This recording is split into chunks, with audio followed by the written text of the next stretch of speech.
On a vu que pour des matrices symétriques réelles, quand on écrit leurs n valeurs propres dans l'ordre décroissant, on peut alors comparer pour chaque j allant de 1 à n la jm valeur propre de grand L à la jm valeur propre de grand M en regardant si la matrice grand M moins grand L est une matrice symétrique positive.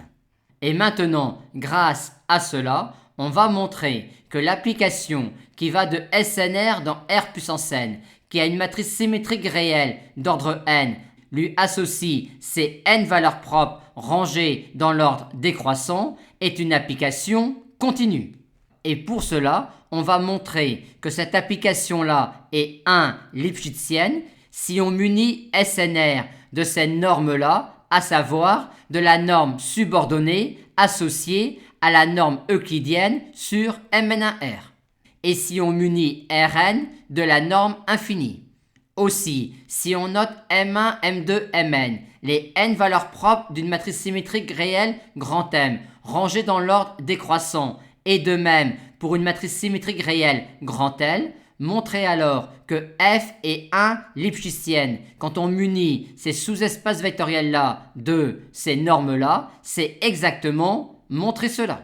Remarque, on peut rappeler au passage que quand lambda est une valeur propre d'une matrice grand A, alors la valeur absolue de lambda est toujours inférieure ou égale à la norme subordonnée de grand A, et ce, quelle que soit la norme considérée sur Mn1R. Le problème ici, c'est que Mj moins Lj n'est pas du tout a priori une valeur propre de grand M moins grand L.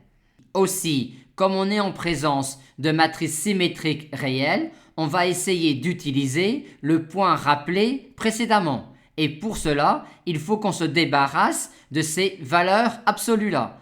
Aussi, va-t-on dire que montrer cela, c'est exactement montrer cela et montrer la même chose en intervertissant Lj et Mj.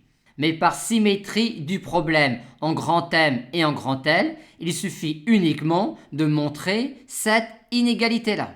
Maintenant, on aimerait voir ce réel-là comme étant la jm valeur propre d'une matrice symétrique réelle et de même pour cette quantité-là.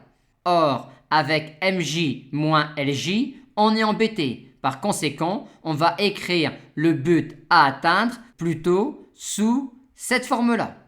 Et on a alors ici la jm valeur propre de grand M et ici exactement la jm valeur propre de cette matrice-là. Aussi, d'après le point rappelé précédemment, on aura gagné si on montre que cette matrice-là est une matrice symétrique réelle positive.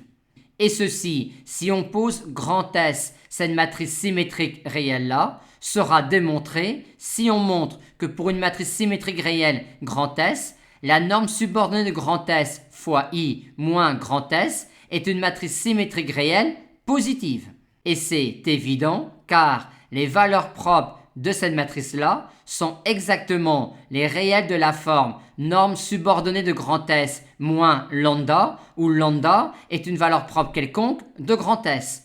Or, c'est un exercice classique que de montrer que la valeur absolue de lambda, donc a fortiori lambda, est toujours inférieure ou égale à la norme subordonnée de la matrice, et ce, quelle que soit la norme considérée sur Mn1R.